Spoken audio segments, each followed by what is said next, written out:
पाकिस्तानी फौजियों को अपने फरसे से परशुराम की तरह पग्गी काट के फेंक देते हैं। तब उनको पाकिस्तान छोड़ना पड़ा। हमें यह कहानी नहीं पता है कि एक आदमी अपनी कौल का, अपनी कसम का, अपने वचन का, अपने धर्म का इतना पक्का था कि मैं जानवरों की बलि नहीं दूंगा, उसके बदले मुझे कुछ भी करना पड़े। हमने नहीं, पग्गी के बारे में कभी नहीं जाना। हमने रणछोड़ दास के बारे में ये जो एक उनका स्ट्रैटेजिक आर्ट था कि रेत पर पड़े हुए पैरों के निशान देख के वो ये तो जान ही लेते थे कि यहां से कितनी फौजें गई हैं, कितने ऊंट निकले हैं, लेकिन वो ये भी जान लेते थे कि ये जो ऊंट गुजरे हैं ये हिंदुस्तानी हैं कि पाकिस्तानी हैं, ये जो फौजें यहां से गुजरी हैं वो हिंदुस्तानी हैं कि पाकिस्तानी हैं, इतना तक पहचान लेते थे। ये उनका स्ट्रैटेजिक इंटेलिजेंस था। लेकिन यही बात आपने जो कही बिल्कुल सही है कि हमें तो खिलजियों से, गजनवियों से, अकबरों से, हुमायूं से, बाबर से वक्त कहां है कि हम पग्गी की तरफ जाएं। क्योंकि रणछोड़ दास पग्गी की बात हो रही है तो एक बात मैं अपने व्यूअर्स को जरूर बताना चाहूंगा जो मैंने सुना पढ़ा। रणछोड़ दास पग्गी जब 1971 में ईस्ट पाकिस्तान अलग हुआ तो सैम मानिक शाह ने बोला कि रणछोड़ दास पग्गी को बुलाइए, उसके लिए बहुत बड़ी जिम्मेदारी निभाई है। तो हेलीकॉप्टर पे वो गए और हेलीकॉप्टर में उन्होंने एक पोटली, हेलीकॉप्टर भेजा गया उनको स्पेशली लेने के लिए। हेलीकॉप्टर में एक पोटली थी, तो पोटली में सैनिकों ने बोला खोल के दिखाइए इसमें क्या है। तो उसमें 2 रोटी, नमक और प्याज था। उसने बोला एक रोटी उनके लिए लेके जा रहा हूं, एक अपने लिए लेके जा रहा हूं। तो ये खूबसूरती थी रणछोड़ दास पग्गी की। मुझे लगता है कि 112 साल वो रहे और उन्होंने भारत माता की सेवा करी। जिस तरीके से वो कर सकते थे उनको हम सलाम कर सकते हैं। आज़ादी के इस दिन पर उस व्यक्ति को जरूर याद करना चाहिए जिसने 65 और 71 की लड़ाई हमें जितवा दी। यानी उसमें उनका योगदान रहा। वो योगदान बहुत लोगों ने जितवाई लेकिन उनका बड़ा योगदान रहा। तो वो भी एक सैनिक ही थे हमारे देश के लिए, वो सिपाही थे हमारे देश के लिए। आज चाहे बीएसएफ हो, चाहे मुंबई पुलिस हो, चाहे दिल्ली पुलिस हो, चाहे कलकत्ता पुलिस हो, चाहे कोई भी देश की पुलिस हो, चाहे कोई भी देश की फोर्स हो, बीएसएफ हो, सीआरपीएफ हो, आर्मी हो, वायुसेना हो, नेवी हो, सिपाही जो आपने लिखा ना, मुझे लगता नहीं है कि इससे खूबसूरत कुछ लिखा जा सकता है। ये जो कविता है सिपाही, ये कविता दरअसल एक आखिरी चिट्ठी है। ये आखिरी चिट्ठी है एक सिपाही की जी। और एक सिपाही मैं कह रहा हूं, लेकिन सच ये है कि इस देश में जितने भी सिपाही शहीद होते हैं, अगर उनको मौका दिया जाए तो वो अपनी आखिरी चिट्ठी में यही लिखेंगे जो इस कविता में मैंने लिखा है कि सरहद पे गोली खा के जब टूट जाए मेरी सांस, मुझे भेज देना यारों मेरी बूढ़ी मां के पास।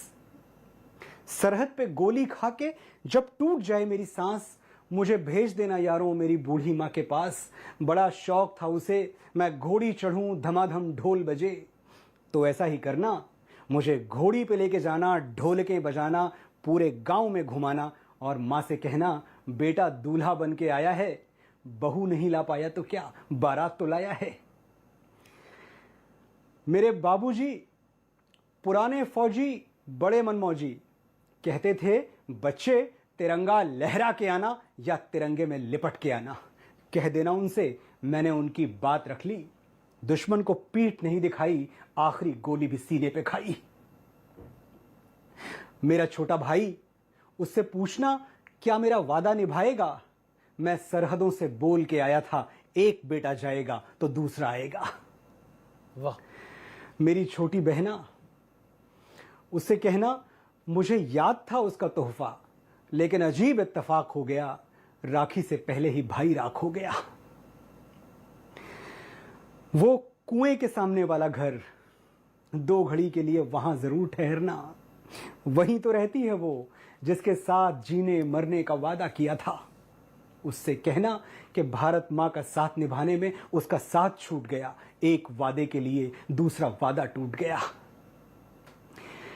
बस एक आखिरी गुजारिश, मेरी आखिरी ख्वाहिश, मेरी मौत का मातम ना करना, मैंने खुद ये शहादत चाही है, मैं जीता हूं मरने के लिए, मेरा नाम सिपाही है। ये जो बोल हैं वो इतने खूबसूरत हैं, इतने खूबसूरत हैं, शायद आंखें नम हो जाएं। स्टूडियो में मैं हूं तो मेरे कैमरामैन की भी आंखें नम है और स्टूडियो के उस पार दर्शकों की भी आंखें नम होंगी। आपने जो तेरी मिट्टी गाया, जो तेरी मिट्टी के बोल लिखे, मुझे लगता है कि वो भी एक सिपाही की कहानी है।